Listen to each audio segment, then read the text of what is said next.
administration. Chris ran for the U.S. Senate in 2006 and is also a candidate this year. Please welcome Chris Lugo.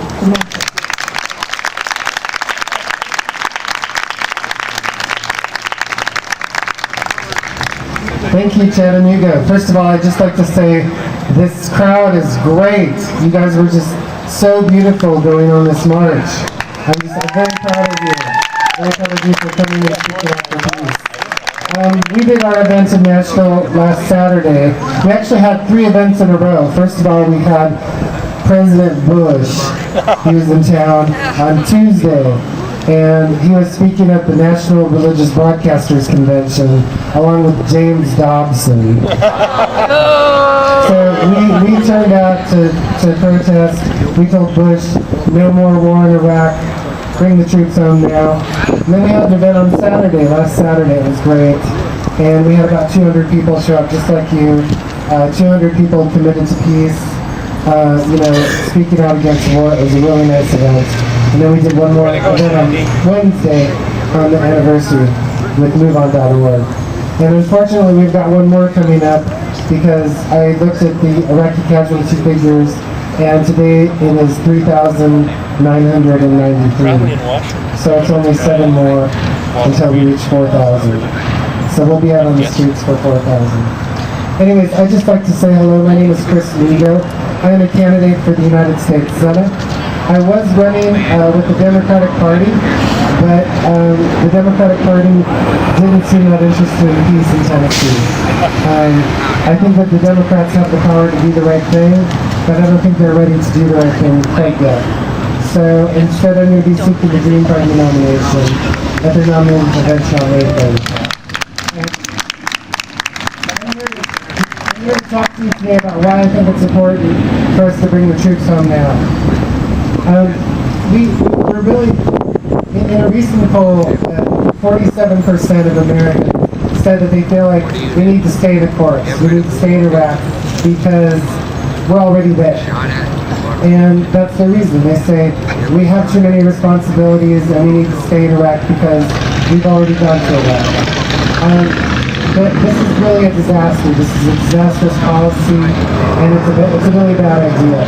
Americans feel the way that they do, some Americans, in spite of the facts, and I just want to tell you what some of the facts are. The truth is that an overwhelming majority of Iraqis want us out of Iraq and not staying. The security that we are providing in Iraq is mostly to our own troops. Basically, we are spending our tax dollars on security for military bases, for convoy lines, and for protecting the troops. Most of our money is not going into security for the Iraqi people. So it's a real misguided statement to think that we're in Iraq and we're providing security for Iraqis. So that's the biggest misconception. Unfortunately, March 19th marked the 5th anniversary of the ongoing occupation of Iraq. It has been nearly as long since President Bush stood on the deck of the aircraft carrier and said, "Mission accomplished."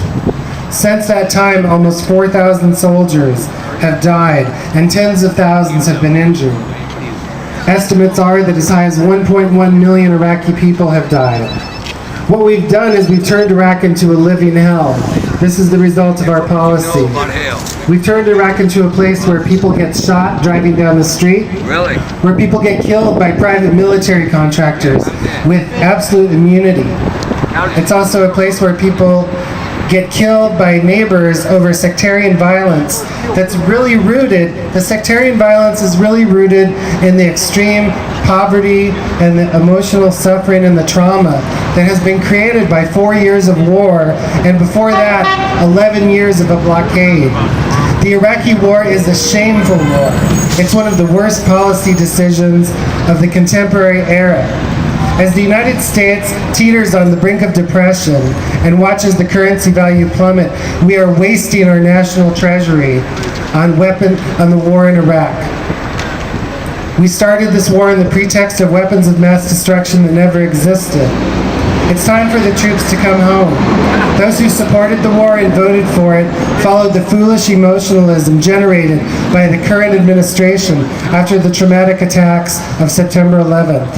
It's time for us to admit that this war was really an act of vengeance, a blind lashing out at some Arab nation as retribution for the lives that were lost on September 11th. The Bush administration understood this very clearly.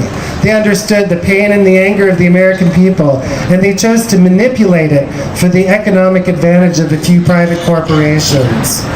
Private corporations who are war profiteers, who have generated contracts worth hundreds of billions of dollars for their investors. Opposition to the continuation of the war is a moral issue. Shortly after the American invasion, in a rare admission of dissent in the American public, the president said that you are either with us or you are with the terrorists. In hindsight, it is clear that Bush and his cronies are the ones who are at odds with the American people and with the democratic traditions of this nation. The Iraqi War will be remembered as the defining international conflict of the first decade of the 21st century. The verdict is already out on this occupation, and we are the losers. We have lost our honor. We have unilaterally attacked a nation that did not attack us. We have imprisoned their citizens and tortured them. We have dropped bombs on their homes. We have murdered their children. We spent hundreds of billions of dollars, and some people accepted the lies of the Bush administration. We have lost our soul as a nation. It is time to restore our honor. It is time to admit to the evil that we have done, out of fear and a desire for retribution. Only then can we really live up to the promise of this country, of what we really can be. It is time for us to bring the troops home and end this shameful occupation. Now, today, this moment, bring the troops home now.